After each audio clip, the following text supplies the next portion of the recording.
to start looking at the possibilities of integration into the gen ed classroom, or what activities we can do with peers.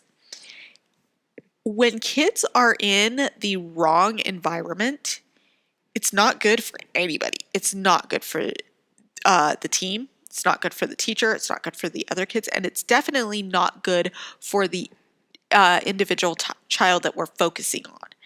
And it's not good because they're not going to be as successful as they can.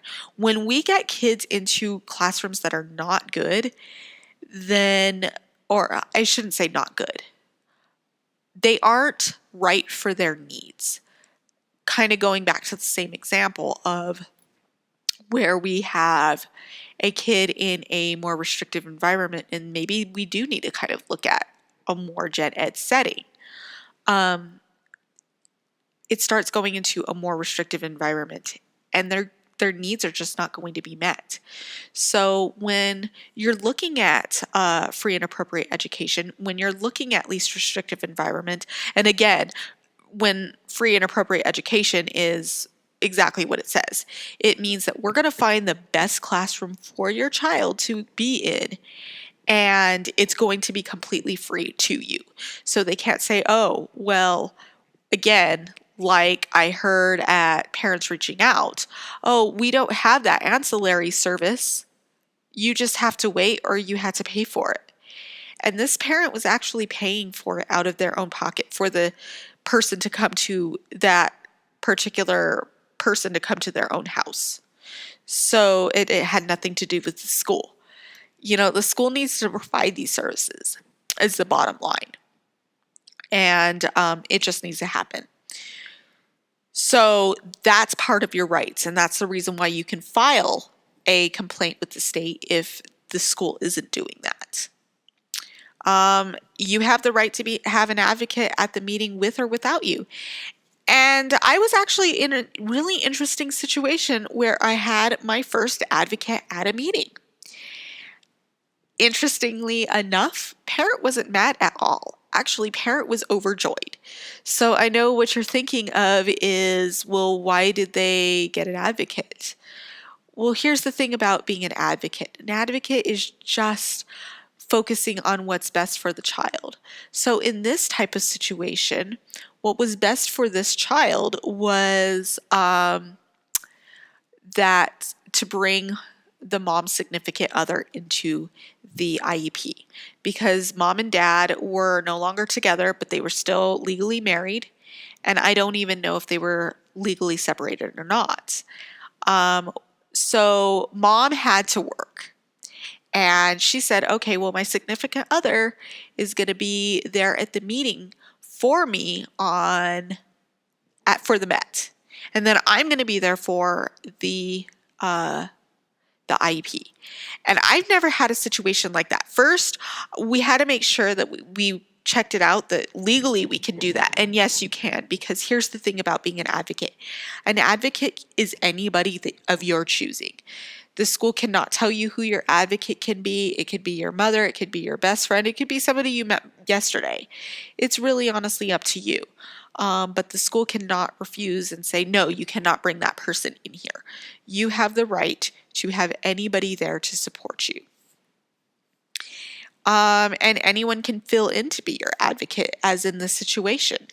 That's what ended up happening. So the significant other was there in the meeting with us, and mom came when she was able to get off of work. So everything was able to work out for that.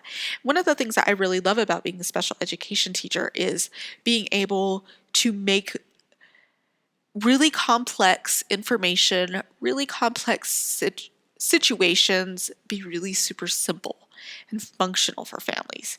Because and that's part of what drives me at my job, is that I love that problem solving aspect of being a SPED teacher, because I think that parents, you have enough on your plate as it is already. And if I can take a little bit off for you and make something a little bit more convenient for you, I definitely will try and do that to the best of my ability. It doesn't always work. There are some things that parents have asked for that we just can't do. So, for example, hey, I can't come into the school today. Can you bring me his homework to my home? Sometimes we might be able to do that. In early childhood, home visits is definitely an aspect of our program. It's not necessarily an aspect in everybody's. So making sure that we're within the same boundaries and protecting those boundaries of everybody's rights are protected. I think that that's what we need to kind of think about when we're talking about being an advocate, that everybody's rights are being fulfilled. We're on the same page. Okay.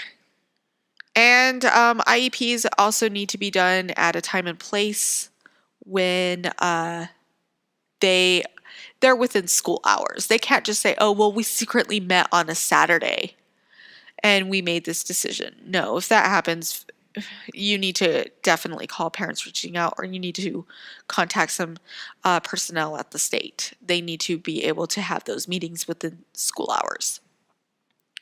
And you can also decide that you don't want to go to an IEP if you don't need to, and you can tell the school to hold an IEP without your presence, without your physical presence there. Okay. So that's what your rights are. I also, on this document, I think you saw where I posted the information where you can access the full 15 pages, I believe it's 15 pages from the Public Education Department website's safeguards for your rights. So again, this is very parent friendly, because the bottom line with what your rights are is that if your rights are not being fulfilled, you can file a formal complaint with the New Mexico Department of Education.